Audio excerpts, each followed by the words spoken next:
chers tous, bonjour Cash en ce dimanche 12 mai 2024. Oui, je suis face au Como, on appelle communément le bord de mer. Il est vrai que cette route, l'état de cette route avec des plaques d'eau stagnantes en permanence ne sont pas là pour vendre l'image de Libreville. Une ville pleine d'histoire, bien sûr. Une ville à la confluence des cultures.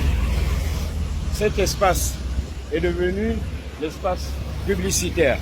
Je l'ai dénoncé pendant la campagne présidentielle, souvenez-vous, avec mes vidéos cash, car il y avait là, sur ces lampadaires, non seulement le drapeau du Gabon, mais aussi les photos du candidat du président déchu, M. Ali Bongo. Et pour un Gabon plus juste et plus prospère, et pour mieux nous réapproprier les valeurs culturelles et ancestrales, il y a urgence, et c'est pourquoi je fais cette vidéo ce matin, pour plaider en faveur de la restauration cash de la direction des archives nationales, de la Bibliothèque nationale, la documentation gabonaise. C'est ici la mémoire du Gabon. Mais notre mémoire est en lambeaux, comme vous voyez l'état de ce bâtiment. Un bâtiment plein d'histoire. Si l'on interroge ce bâtiment, l'on retrouve le visage de Gaston Rapot-Chombo, celui qui a mis en place les archives nationales du Gabon. Comme je l'ai expliqué lors d'une précédente vidéo, c'est Gaston Rapot-Chombo à qui l'on doit le livre clé qui, en réalité, restaure la mémoire du premier président du Gabon. Et à travers ce livre, vous allez découvrir l'histoire du Gabon. Donc le titre, je le rappelle, toujours à toute fin utile, l'affaire Léomba, matériaux pour l'histoire coloniale du Gabon. L'on peut dépenser des milliards à organiser plein de choses au Gabon, mais l'on peut aussi mettre quelques dizaines de millions pour la réédition de ce livre, publié aux éditions du Silence, d'Auguste Moussirou Mouyama.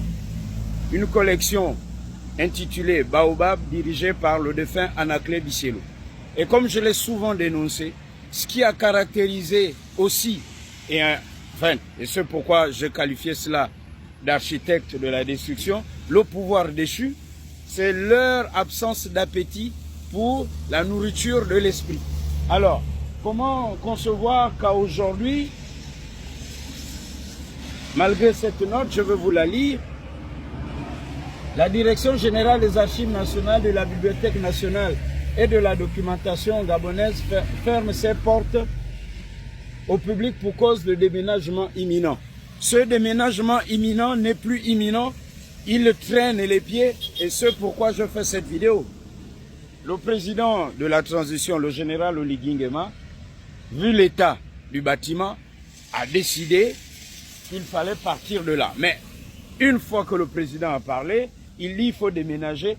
Pourquoi ne déménage-t-on pas ici? Donc, comme il en est de la situation des employés du mémorial Léomba, tous les Gabonais et Gabonaises qui travaillent ici, malgré leur bonne volonté, leur dévouement, sont là à se tourner les pouces, à aller lire les journaux le matin, ou plutôt, là, ils sont chez eux, assis à la maison, ce qui n'est pas du tout normal. Donc, je plaide cash pour le déménagement cash des archives nationales, car c'est ici la mémoire du Gabon, et je fais aussi cette vidéo pour plaider en faveur de tous ceux qui ont choisi comme métier les archives, la documentation, la Bibliothèque nationale.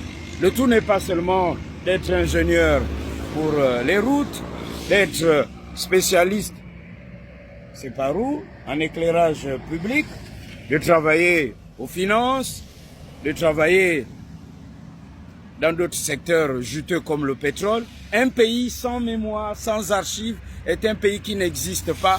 Et là, je dirais, honte à nous Gabonais si nous ne prenons pas soin de nos archives nationales. J'ai plaidé cash et c'est cela être patriote cash pour le Gabon. À très bientôt. Cash.